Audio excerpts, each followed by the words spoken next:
오늘은 추석 명절 맞이해서 온 가족 연합 예배로 드립니다. 그래서 오늘 다음 세대 친구들에게는 제가 설교하고 이후에 우리 장년들한테는 담임 목사님 설교하실 텐데요. 제가 먼저 섰습니다. 먼저 말씀 듣기 전에 인사했으면 좋겠습니다. 오늘이 은혜입니다. 인사하실까요? 오늘이 은혜입니다. 네. 한 번 더 하겠습니다. 함께 해주셔서 감사합니다. 네. 명절에 온 가족이 모이면 기쁘잖아요. 부모님은 그냥 모여있는 것만으로도 기쁠 텐데 하나님 참 기쁘시겠다. 제 눈에 들어온 이 그득한 우리 우신교회 성도들 모습이 제 안에도 이렇게 기쁨인데 하나님 보실 때 얼마나 기뻐하실까 하는 생각이 듭니다. 함께 하면 가족인데 저희 가족이 되어주셔서 감사합니다.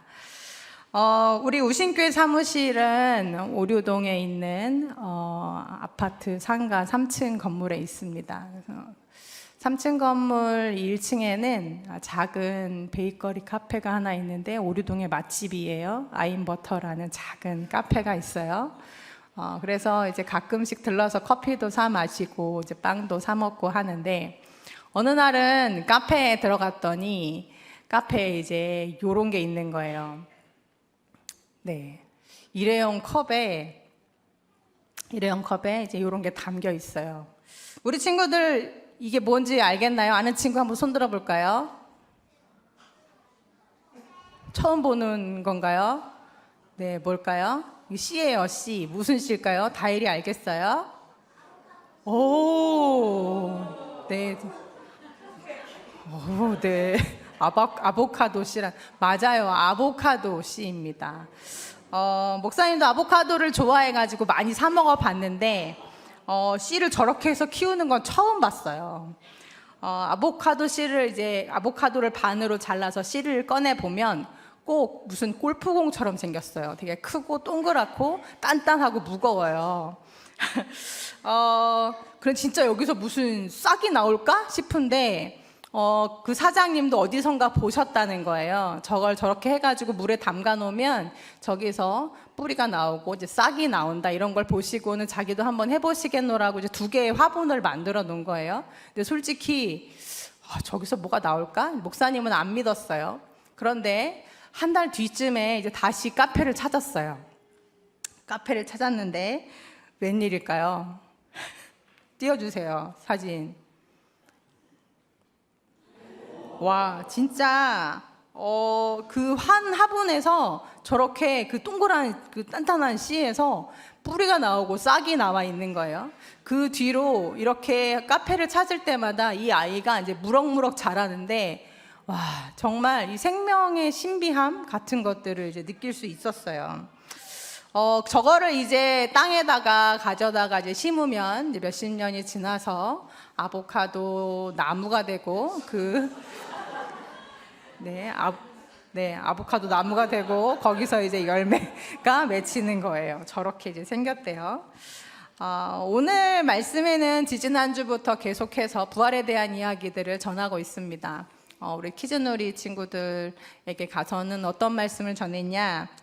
고린도서 15장 앞절에 있는 말씀들로 하나님이 바울에게 은혜를 주셔서 바울에게 부활이 증인이 되게 하시고 복음을 전하는 일꾼이 되게 하셨다 이런 말씀을 전했고 지난주에는 틴주놀이 가서 말씀을 전했는데 예수님의 부활을 전하면서 예수님이 십자가의 죽음으로 예수님의 이야기가 끝나지 않고 예수님이 3일 만에 다시 살아나셨는데 그렇게 예수님이 살아나셨던 그 부활의 메시지가 그럼 우리에게 어떤 의미를 주는지 예수님은 우리에게 어떤 말씀을 어떤 메시지를 주고 싶으셔서 그 부활을 하셨는지에 대해서 나눴습니다.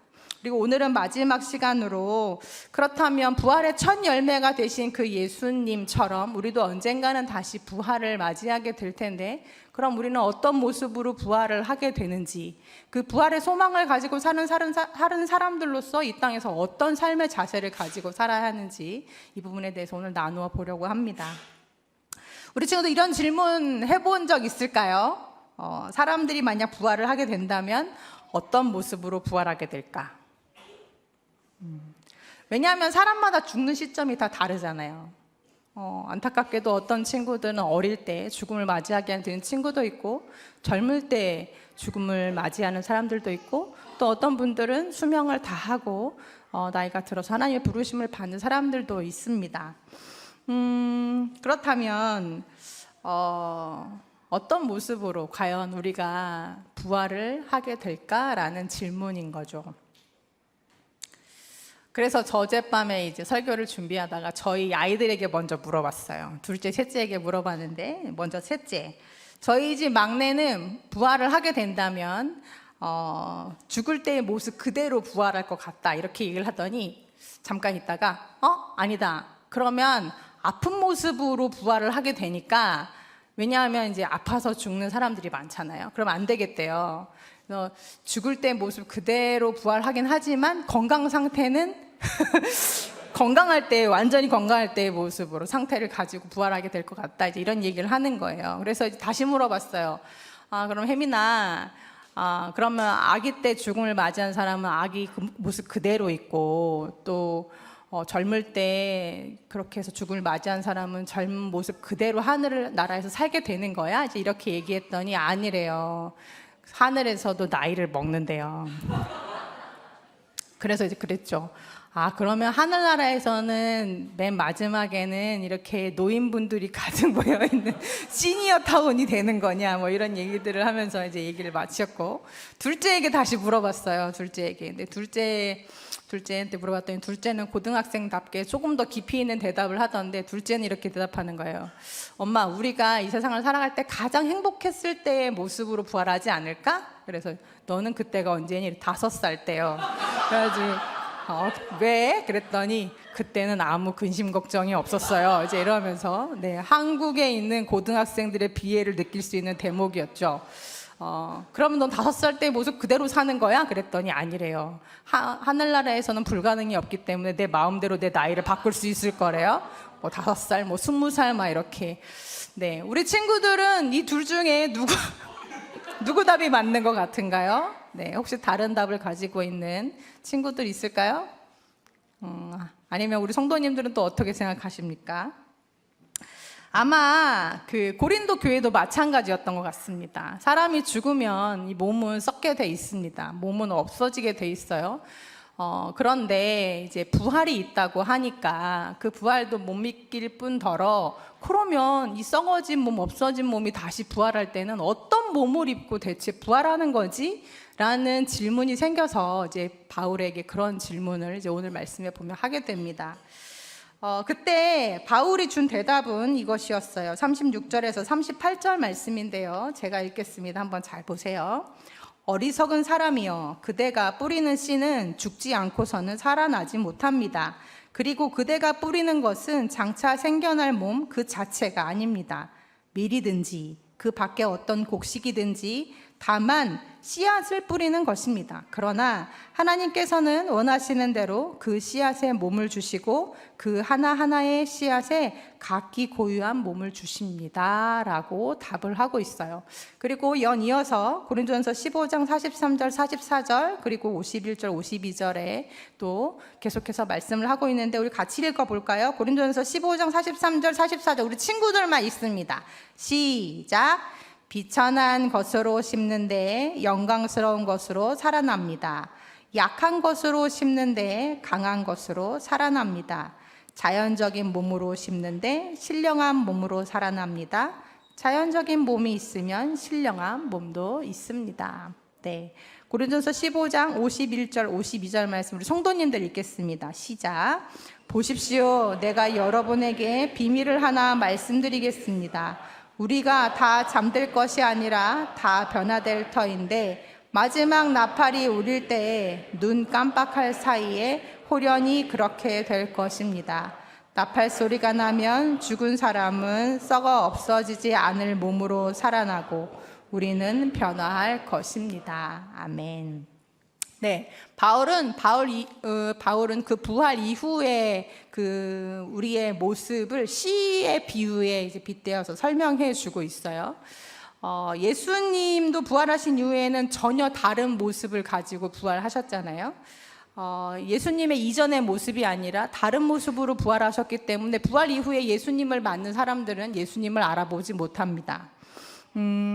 그래서 도마가 이 창자국과 못자국을 만졌을 때 그것이 만져지는 몸을 가지고 부활하긴 하셨지만 그 부활의 몸이 어떤 물질적인 세상에 지배받지 않고 제자들이 이제 두려워서 모든 문을 걸어 잠그고 숨어 있을 때 그 집을 그냥 통과해서 들어오시기도 하시고 홀연히 없어지기도 하시죠.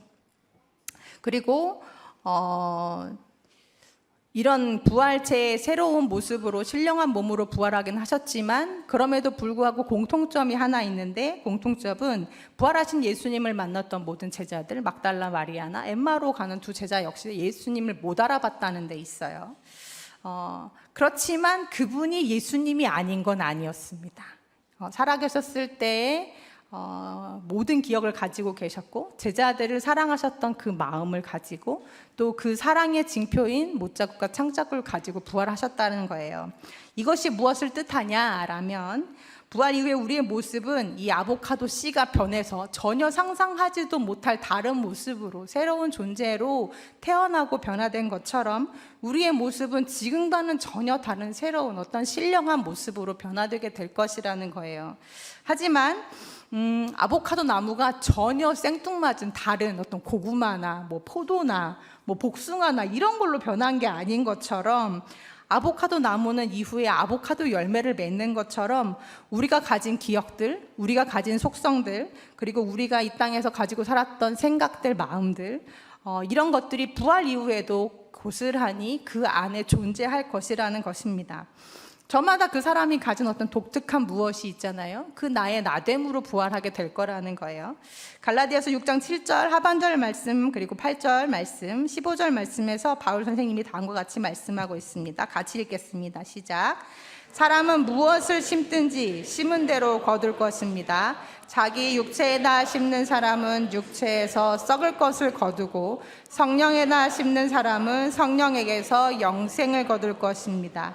할례를 받거나 안 받는 것이 중요한 것이 아니라 새롭게 창조되는 것이 중요합니다. 아멘. 네, 우리가 이 땅에서 우리가 가지고 살아가는 것들 중에 이후에 부활 이후엔 우리 속에 그리고 우리 안에 남아있는 것도 있고 남아있지 않는 것도 있다라고 이야기합니다. 아마 우리의 외적인 모습들은 지금의 모습이 아닌 채로 사라지겠지만 오히려 더 예쁘고 멋있고 온전하고 건강한 새로운 신령한 몸으로 부활하겠지만 여전히 변하지 않는 것은 우리 속에 남아있다. 그것이 무엇이었냐면 이 땅에서 하나님을 사랑했던 마음, 내 가족을 아끼고 사랑했던 마음, 세상에서 사랑하는 사람들과 함께 살았던 추억, 그리고 이 땅을 아름답게 하며 내가 얼마나 열심히 살아냈는지에 대한 여러 가지 결과물들이 우리 속에 그대로 남아있을 거라는 거예요. 아보카도 씨가 다시 아보카도 나무가 되어 그 열매를 맺는 것처럼 말입니다. 그렇다면 우리는 이 땅에서 어떤 삶을, 남은 하나님께서 주신 이 생명의 삶을 어떻게 무엇으로 채워가야 하겠습니까? 그것은 이따가 담임 목사님이 전해주실 거예요. 네. 우리 믿는 사람들은 죽음을 가리켜서 죽음이라고 하지 않고 영면이라고 합니다. 영면이라는 것은 오랜 잠을 잔다라는 뜻이에요. 믿는 사람들 안에는 예수님께서 주신 영생이라는 것이 있어서 결코 죽음이 우리를 끊어놓지 못하고 그 영생의 삶 안에서 우리는 잠시 잠을 자게 되는 것이죠. 밤에 잠을 자면 뭐 한 30분, 1시간 잔 것 같은데 몇 시간이 흘러 있다가 아침에 깨게 되잖아요. 그것처럼 우리 모두는 잠에 들었다가 예수님이 오시는 그날, 그 마지막 날에 모두 다 눈을 뜨게 될 것이고 그 하나님 앞에 신령한 존재로 변화되어 그 앞에 서게 될 것입니다. 그렇다면 우리의 모습은 우리가 결정할 수 있는 게 아니에요. 성경에 보면 하나님께서 그 부활체에 맞는 신령한 몸으로 각자에게 입혀주신다라고 되어 있습니다. 우리가 신경 쓸 것은 그것이 내가 무슨 몸으로 부활하게 될까, 어떤 모습으로 부활하게 될까는 우리 소관이 아니라는 거예요. 그런데 우리가 가지고 가는 것이 있어요. 그게 무엇이었냐? 이 땅에서 우리가 어떻게 살았는지, 우리가 어떠한 기억과 추억과 어떤 마음과 어떤 삶으로 살아냈는지에 대한 부분들은 가지고 갑니다. 그 변하지 않는 것, 새해 우리 친구들과 우리 성도님들이 남은 생을 채울 수 있었으면 좋겠습니다. 추석입니다. 우리 가족들이 함께 모이고 또 많은 친지분들 만나게 될 터인데 내 곁에 이렇게 소중하고 또 너무나 좋은 동역자와 가족과 사람들, 이웃들을 주신 것에 대한 감사한 마음으로 이 땅에서 행복한 추억들 오늘을 가득가득 채우며 하나님 오시는 그날까지 사랑하며 섬기며 살아갈 수 있는 우리 높은 뜻 우신교회 다음 세대 친구들 되기를 간절히 소망합니다.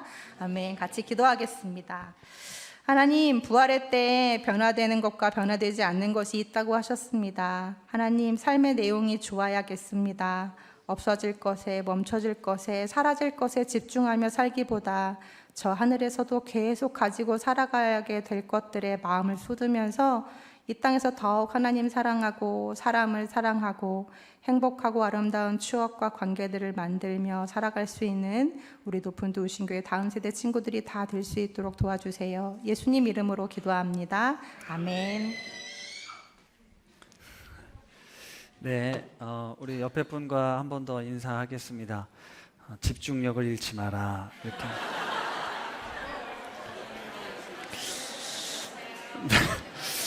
네, 우리 애들은 설교가 끝났는데 왜 또 설교를 하냐 지금 아마 그럴 것 같아서. 그런데 우리 어른들도 그럴 수 있잖아요.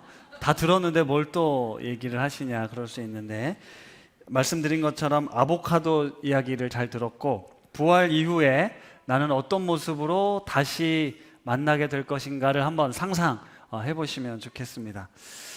부활 좀 어렵습니다. 그런데 부활이 없으면 기독교가 없다 하고요. 오늘 이제 앞서 말씀드린 것처럼 신령한 몸으로 다시 부활한다. 그런데 신령한 몸으로 다시 부활하는 것과 오늘 내가 사는 건 이제 어떤 의미일까? 어떻게 사는 걸 뜻하는 걸까? 네, 이런 이제 저희들의 고민이 있습니다. 이번 주일 설교 준비 모임을 하면서, 이번 주 모임을 준비를 하면서 저에게 큰 깨달음을 준 그 이제 내용이 하나 있어요. 그게 뭐냐면, 부활하신 주님께서 이 성경에 보면 원래 그냥 일상으로 돌아왔다라는 거예요. 사람이 죽었다가 살아났잖아요. 그런데 다시 평범한 일상으로 돌아와서 제자들을 다시 만났다라는 겁니다. 여러분 한번 또 상상력을 발휘해 보세요. 만약 내가 죽었다가 살아났다면 여러분들은 뭘 하시겠어요? 뭐라고요? 네, 안 들려요. 월드스타가 될 거 아니에요. 요즘 같은 시대에 만약에 부활하셨다면, 제가 예전에도 말씀드렸어요. 예수님이 때를 잘못 오셨다. 지금쯤 오셨으면, 십자가에 달려서 부활하셨으면 SNS를 통해서 지금 전 세계가 난리 났을 겁니다. 그렇죠? 만약 당시에 그랬다라면, 그러니까 2000년 전에 꼭 그러셔야만 했다면, 저라면 우선 빌라도와 독대를 할 것 같아요. 자, 봤지? 나 살아난 거 봤지? 로마 황제에게 빨리 연락해. 그러면 당시에는 로마 황제가 신이었습니다. 그렇죠? 신적 존재였는데 예수님이 죽었다가 다시 살아났으니까 이건 진짜 신인 거잖아요. 그러니까 로마 황제를 아련이 아니지, 로마 황제가 아련을 하러 와야죠. 그러면서 로마의 제국의 왕이 예수 그리스도가 될 수 있었다라는 거죠. 충분히 가능한 이야기인데, 여러분, 예수님이 부활이라는 이 어마어마한 사건을 일으키시고 나서 성경의 기록은 되게 시시하고 별 볼 일 없는 이야기로 기록되어 있어요. 제자들 찾아가서, 야, 니들 배고프지? 야, 여기 생선 구워놔서 같이 먹자. 여성들을 만나고요. 세상에 큰 동요가 일어나지 않습니다. 그냥 그 예수님과 함께 지냈던 사람들을 만나서 위로해주고, 내가 말한 대로 다 살아나잖아. 너희도 부활에 대한 믿음을 갖고 살아 라고 말씀하셨어요. 기껏해야 뭐 500여 명이 보는 데서 올라가셨다 뭐 이런 정도가 있지만, 사실 예수님께서 부활하시고 난 다음에 그냥 제자들을 같이 지냈던 사람들을 만났던 겁니다. 그래서 지금까지 전해져 내려온 더 부활의 소식보다 더 강력한 소식은 뭡니까? 그거 제자들이 훔쳐간 거야 라고 성경이 기록되어 있잖아요. 그렇게 거짓말을 퍼뜨리라고 했던 게 사실은 더 퍼져져 있는 거죠.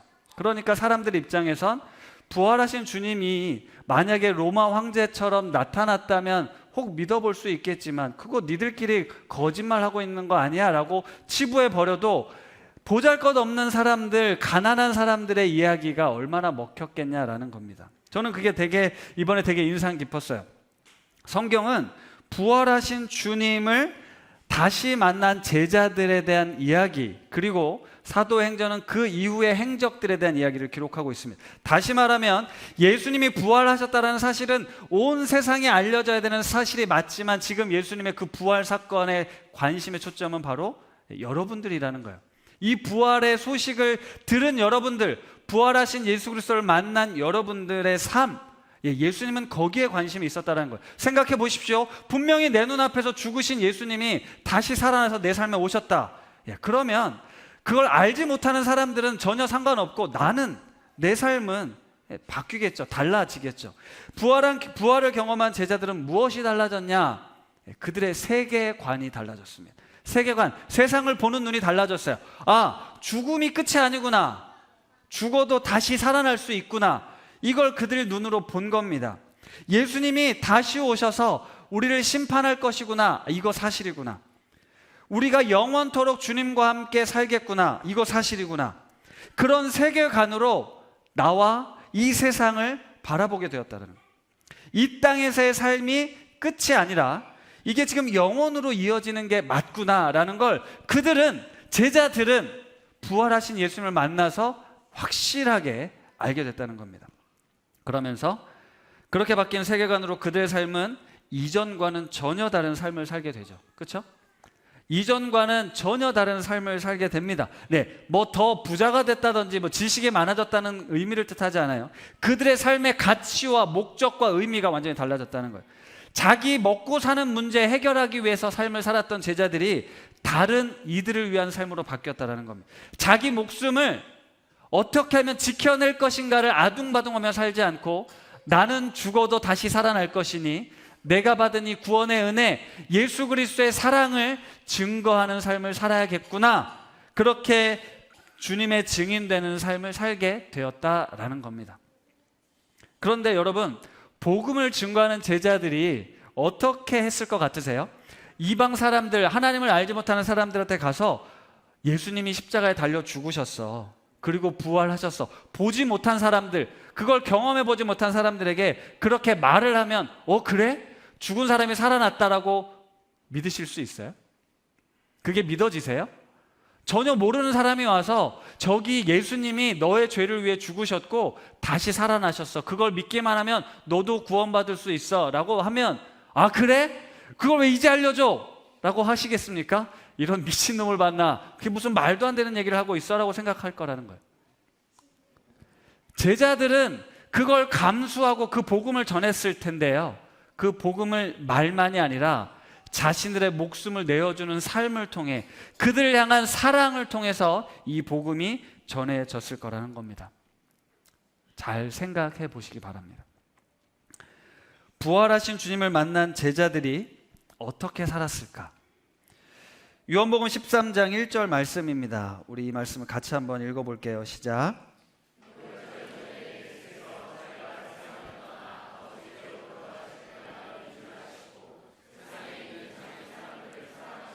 끝까지 사랑하시니라. 아멘. 제자들은 복음의 메시지를 분명히 명확하게 전달했겠지만 그 메시지를 전달하기 위해서 그들의 삶 전부를 사랑에 드렸을 겁니다. 사랑으로 올인했을 거라는 거예요. 예수님께서 우리를 끝까지 사랑하신 것처럼 너희도 서로 사랑해라는 그 명령을, 그 말씀을 목숨처럼 지켰을 거라는 거예요. 내가 세상 끝날까지 너와 함께 할게 라는 약속을 부활하신 예수님을 만났기 때문에 죽으면 끝이 아니라 영생이 있구나라는 사실을 그들은 알았으므로 우리는 끝날까지 함께 하시는 예수님과 함께 오늘의 이 현실, 물론 내가 처한 현실은 전혀 달라지지 않았지만 나는 다른 세계관을 가지고 살게 되었다는 겁니다. 우리의 사명은 부활이 가능하다, 부활을 증명해봐라 라는 어떤 그런 요청에 부활이 어떻게 가능한지를 증명하는 게 우리의 역할이 아닙니다. 우리는 부활의 소식, 부활의 사실을 믿음으로 말미암아 부활의 소망과 부활의 능력을 가지고 있기 때문에 우리는 이 땅에서 애벌레와 같은 존재로 막 아둥바둥 사는 것이 아니라 나비처럼 이 땅에 존재하는 가치와 경쟁과 지식들을 넘어 예수 그리스도 안에는 참 지식과 생명을 가지고 이 세상을 살면서 우리 주변의 사람들을 더 사랑하고 이해하고 인내하고 소망 가운데 견딜 수 있게 된다라는 겁니다. 부활하신 주님을 우리가 믿음으로 말미암아 우리의 삶이 그렇게 변화하더라는 거죠. 고린도후서 5장 17절, 잘 아는 말씀이니까 같이 한번 읽겠습니다. 그런즉 누구든지 그리스도 안에 있으면 새로운 피조물이라, 이전 것은 지나갔으니 보라 새 것이 되었도다. 아멘. 우리 주님께서 그리스도 안에 있으면 누구든지 새로운 피조물, 새로운 존재가 되었다라는 거예요. 새로운 존재란 내가 이전과는 다른 무언가를, 능력을 가졌다, 많은 돈을 가졌다, 부자가 되었다, 대통령이 되었다, 얼마나 가지고 있느냐, 얼마나 소유했느냐라고 가치를 매기는 삶이 아니라 이미 예수 그리스도의 십자가, 죽음과 부활을 통해 세상 그 어떤 것과도 값을 매길 수 없을 만큼 존귀한 존재가 되었다. 그게 바로 그리스도 안에 있는 새로운 피조물이라는 겁니다. 우리가 사랑받는 존재로 지금 살아가고 있다라는 이 사실이 이 세상에 가지고 있는 여러분들의 실력이나 여러분의 가치가 아니라 이미 십자가를 통해 부여되었다라는 것입니다. 사도 바울이 고린도교에 편지를 썼어요. 우리가 그동안 고린도 전서를 쭉 배워왔습니다. 교회 안에 여러 가지 문제가 있었어요. 다투는 문제도 있고, 우상 제물을 먹는 문제, 이혼하는 문제, 예배 안의 질서, 성찬, 은사들, 여러 가지 이야기들을 쭉 해오면서 여러분들이 지속적으로 들었던 메시지가 있습니다. 그게 뭐냐? 우리가 하나님의 은혜, 십자가의 능력으로 구원받았으니 이제 그 사랑으로 다른 이들을 유익하는 삶을 살아라. 덕이 되는, 공동체의 덕이 되는 삶을 살아라. 이런 메시지가 아마 계속 있었을 겁니다. 사도 바울 입장에서 자신이 하나님을 만나고 자신의 세계관이 바뀐 다음에 주님을 위해 자신의 목숨을 드렸을 때 그의 삶의 가치는 오로지 가장 귀한 이 복음의 소식을 그들에게 전하는 것이었습니다. 나의 유익, 나의 명예가 아니라 여러분들을 위한 삶, 공동체 유익을 위한 삶을 바울은 이야기했다라는 거죠. 그래서 편지를 마무리하는 이 시점, 고린도전서 15장에 이르러서 이 부활의 메시지를 우리 고린도 교회 성도들에게, 그리고 지금 우리에게 전해주고 있는 겁니다. 고린도전서 15장 57절과 58절을 세 번역으로 다시 한번 읽겠습니다. 시작.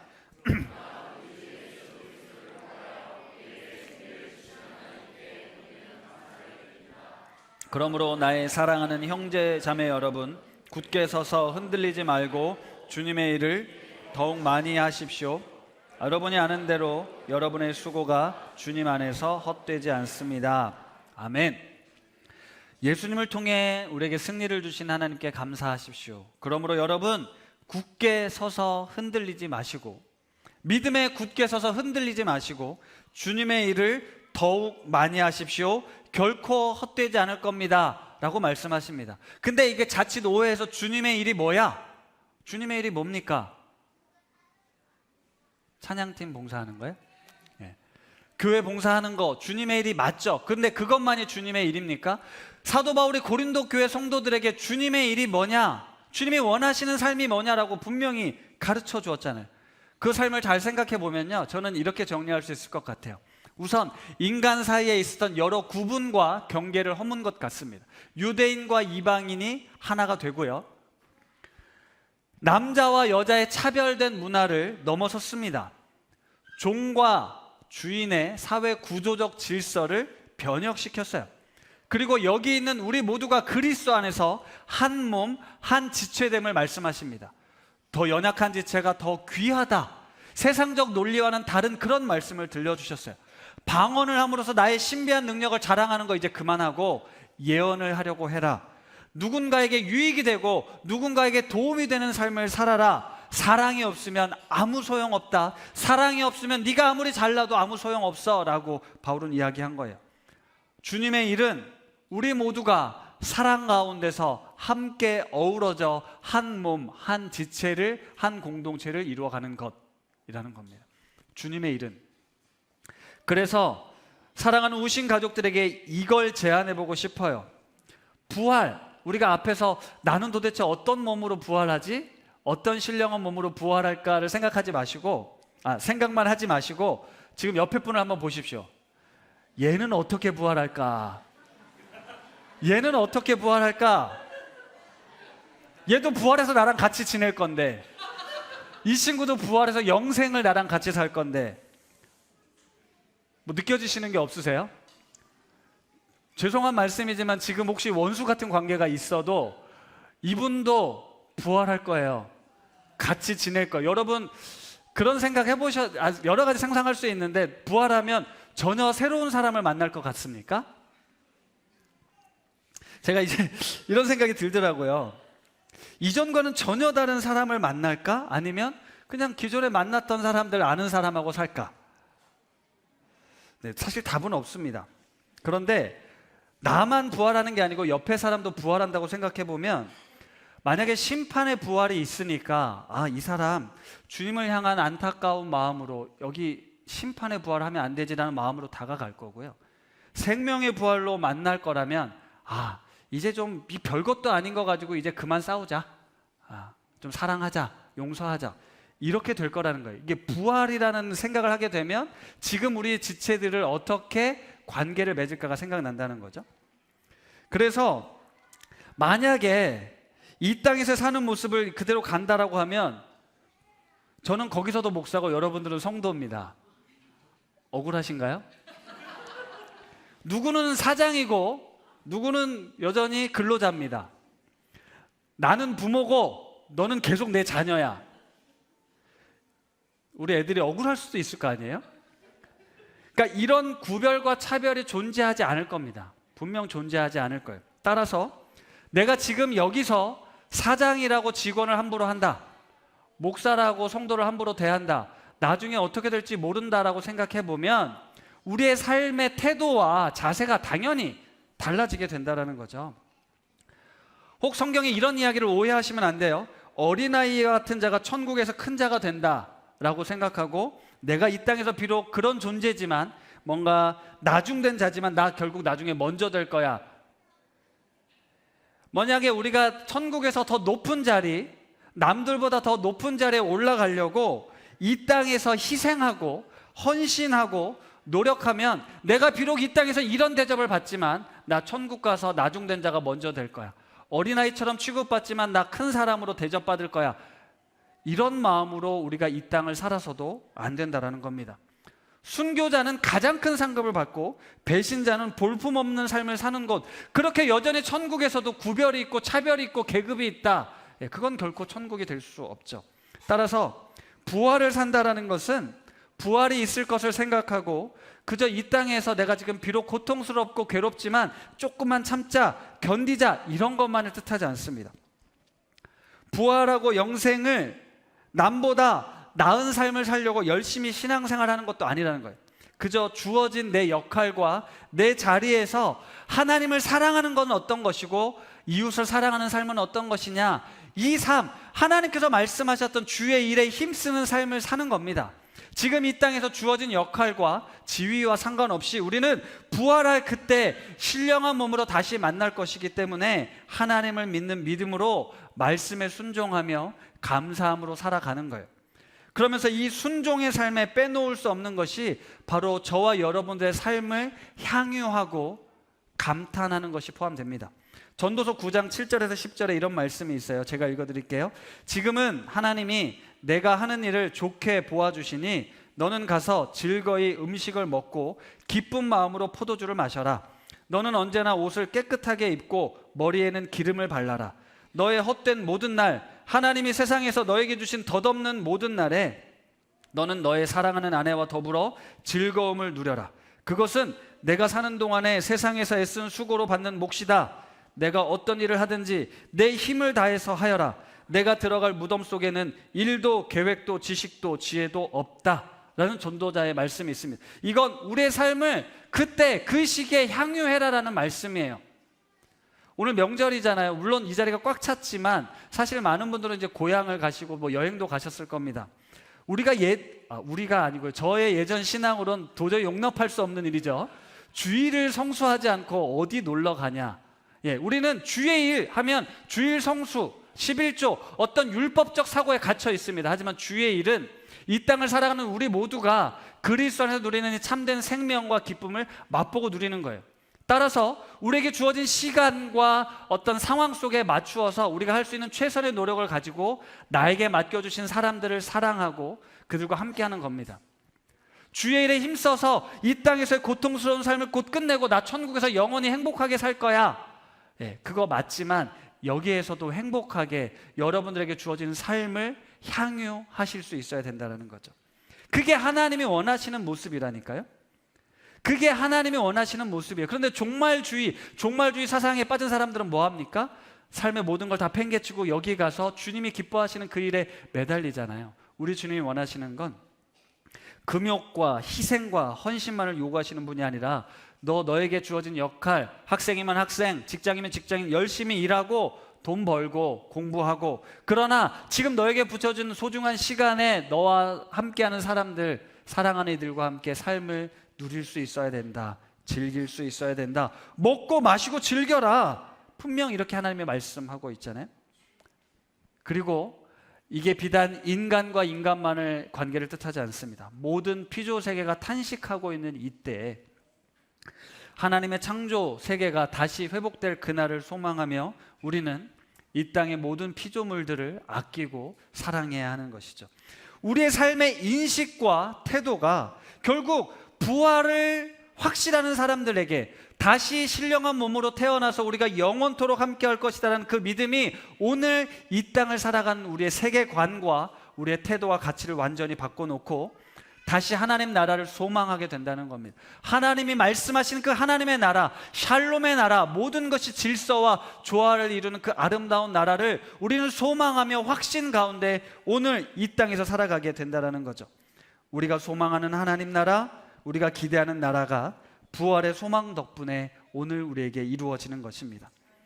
우리 주님께서 말씀하셨어요. 나 여호와는 중심을 보시는 분이다. 우리 하나님은 우리 삶의 모든 과정을 다 지켜보십니다. 여러분들의 땀과 눈물을 우리 하나님은 다 알고 계십니다.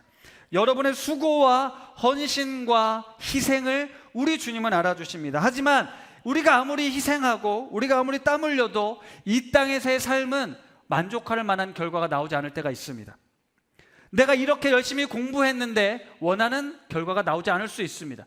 내가 우리 가족을 위해서 이렇게 희생했는데 내 뜻대로 잘 풀리지 않을 수 있습니다. 네, 이 땅을 살아가는 우리들은 그런 어려움과 아픔에 봉착하게 되죠. 그럴 때 절망하고 실망할 수밖에 없습니다. 하지만 우리 하나님께서는 여러분의 삶의 눈물, 남들은 모르지만 우리 하나님은 여러분의 눈물과 여러분의 땀을 반드시 아시고 부활하신 그때 신령한 몸으로, 영광스러운 몸으로 바꿔 놓으실 거예요.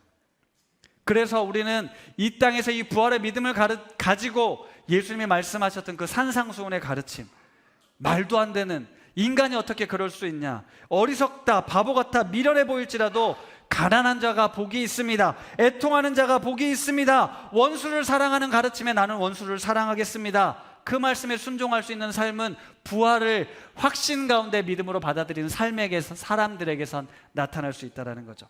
의를 위해 핍박을 받는 게 복이 있다. 긍휼과 자비를 베푸는 삶이 복이 있다. 이것은 부활이 없다면 우리에게 다 헛것이지만 부활이 있기에 이건 결코 헛되지 않을 수 있다는 겁니다. 용서할 수 없는 사람을 용서하고 도저히 용납할 수 없는 상황을 이겨낼 수 있는 것, 저주받는 자리에서 오히려 축복할 수 있는 것이 바로 부활의 삶이라는 거예요. 올해 부활절에 제가 고린도후서 4장의 말씀을 나누었는데요. 세 번역으로 먼저 고린도후서 4장 7절 말씀 읽어보겠습니다. 큰 소리로 읽겠습니다. 시작.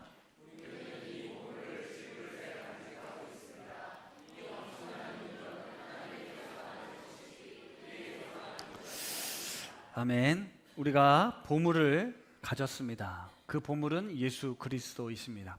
질그릇은 저희들입니다.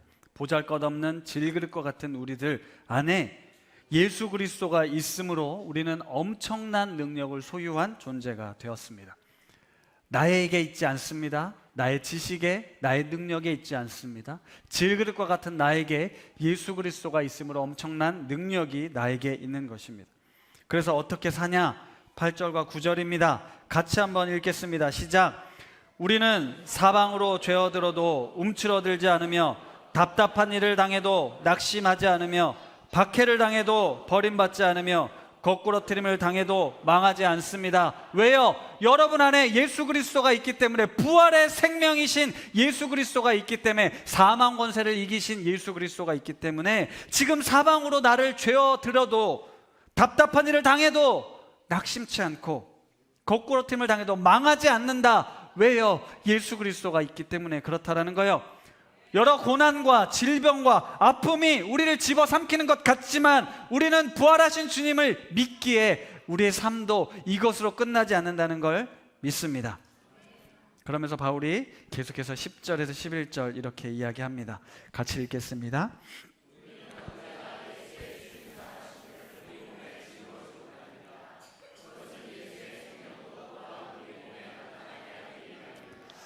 우리는 살아있으나 예수로 말미암아 늘 몸을 죽음에 내어 맡깁니다.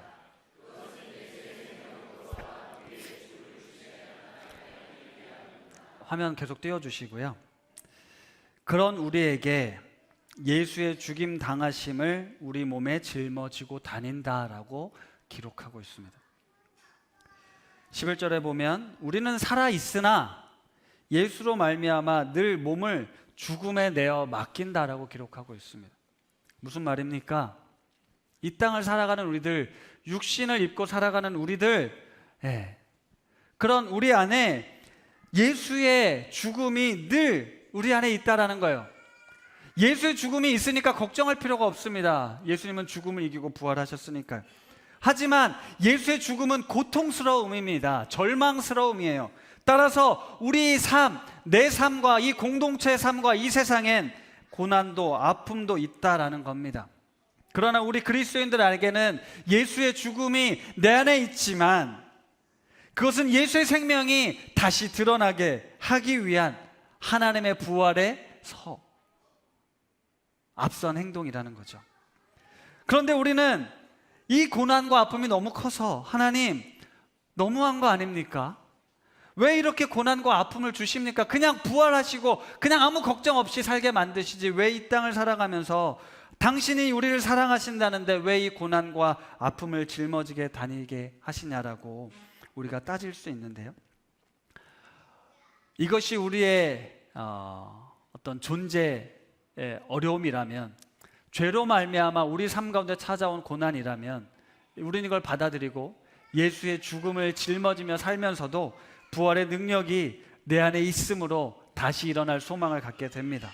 그래서 부활의 능력이 있기에 다시 이 세상 속으로, 죽음이 가득한 세상 속으로, 고난과 아픔이 가득한 세상 속으로 다시 나아가는 거예요.